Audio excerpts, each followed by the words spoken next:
Now let's use a working example with upside down forks. Doesn't matter if they're electronic forks or manual forks in terms of adjustability. Irrelevant.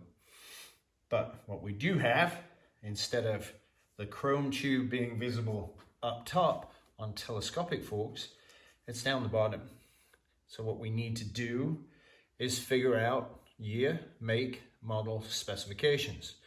On the Multistrada 1200S 2011, travel is 170 millimeters or 6.7 inches, if I remembered that correctly. In that case, now we have a number to shoot for. So on our chrome tube, where is maximum travel going to be? So we'll do the same technique as I always do. Left hand under the throttle tube, push the bike against the kickstand and extend the forks. I need to set my tape measure at first to 200 millimeters and lock it in. All right, push, front wheels off the floor. It's much easier to do that with a bike like this. And we have long travel suspension too. So, oh, that moves slightly. There we go. Let's try it again. Yep, wheels in the air. So 175 millimeters is what I measure. That is from the joint of the rubber dust seal in the gold tube down to where the chrome tube goes into the foot. So at this point, given what we've researched, that would suggest that 5 millimeters up from the very bottom of the chrome tube, essentially the width of the cable tie, that's maximum travel. Now with upside down forks, so much easier to see because you don't have to peer up and under and look inside to see where the cable tie is. It's right in front of your face. So what are we going to do? First is get our cable tie, slide it down and around, connect it, and obviously you're going to get that sound as the piece runs over all the indentations. So we want to make it snug, which means in this case, if I'm pulling the tail that I've pulled through really hard and bending it back to get it to work, that's fine. So I'll go a couple of clicks at a time. That is nice and snug. It moves freely by hand. I can move it up, I can move it down. There's really no issue there at all. So at this point with the cable tie, that makes perfect sense. Let's go ahead and snip it. So it's nice and clean. So at this point, if I was going to go ride today, the cable tie will go all the way up against the dust seal. When I ride, this chrome tube is going to go inside this outer tube. So then as that happens, the cable tie will come down. And as we mentioned in the previous video with the Bandit, 2 ways to do it. One, mathematical, where am I, to the millimeter or the 1/8 of an inch, depending on your metric, or visual. So if we know, for all intents and purposes, it's just above the junction of the chrome tube with the foot, we put it there, that is your visual 3/4. Don't think that's too hard to see.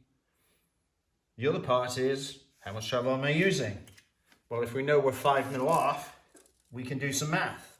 So that mathematics says there right now is 45 millimeters travel left. We've got to take 5 millimeters out. So I have 40 millimeters left to mechanical bottom out. If that's the case, with very long travel suspension, we're getting a lot of movement. So with much shorter travel suspension of 100 to 120 millimeters, we're getting damn near double. So if we're riding normally, getting this much travel may feel like when you're braking, the bike's diving a ton, simply because there's so much travel making the fork drop through its range. So your ideal is going to be very different for upside down forks that have long travel than it is in regards to standard forks with half or a little less than half travel than what we have here. So at that point, when you brake, where does the cable tie go? So the technique is the same. It's diving. I don't like that. If it's diving, can you change the settings? In which case I can change preload and compression on the Multistrada and try a different setting. I write down what I do, I figure out where I'm at, and I go test again and again and again until I figure out what setting was the best compromise. Because if we're braking hard, we need that buffer. Now, because this travel is so long, is that buffer, instead of being 5 to 12 millimeters, is it going to be 15 to 20 millimeters? And you feel really, really confident on the brakes with that resting place, which means visually, you're not getting all the travel you could. Mathematically, you know you're way short of where you should be, but why does that matter? What does matter? The bike being stable under hard braking. So again, as we mentioned with the Bandit, you have to find the compromise setting for both critical braking between that and normal riding. And again, depending on how you use the bike, you're going to have to find a compromise setting. Always compromise on the slightly firmer side, slightly. Because at that point, when you hit the brakes, you can respond. It doesn't turn into a reaction. So with long travel suspension, look at it in a different way. Look at it as percentages of travel that you need. And when you find what you need, write it down. You know how much difference works best for you.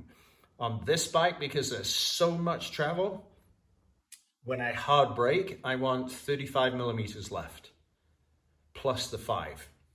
So at that point, I can brake hard, the rear wheel isn't lifting, and I don't feel instability in the chassis with my skill set. You may be at 50 millimeters, 55 millimeters from the bottom out, and that's where it feels perfect for you with heavy braking. And on corner entry, as long as the bike steers and isn't hard to steer, then you might be able to leave the preload where it is. But when we have adjustable suspension, we can mismatch compression and preload to play with it and see where the best numbers are for each individual setting. So bear in mind, this is just an experiment, and as you become more competent, those numbers change for preload and compression in this case with this bike. Maybe the geometry will change.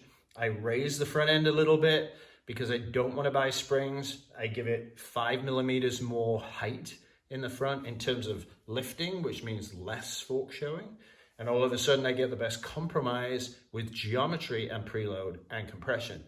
Depends how far you want to go with your research. I want to find what's right for me. And that means more riding. And that means more skills. I think that's a win-win. So if you have a motorcycle type with long travel suspension, bear in mind that it's slightly different to a motorcycle with 100 to 130 millimeters of travel. Hopefully, between the two bikes, it makes sense which way you are going to go. Okay? So wrap the sleeves up, get the tools out, get to work, figure it out, write everything down, and then go find your setting. Okay? Please share in the comment section for the video your year, make, model, and what you ended up with for your ideal travel from the bottom, so people can learn from you, and you are helping me by paying it forward.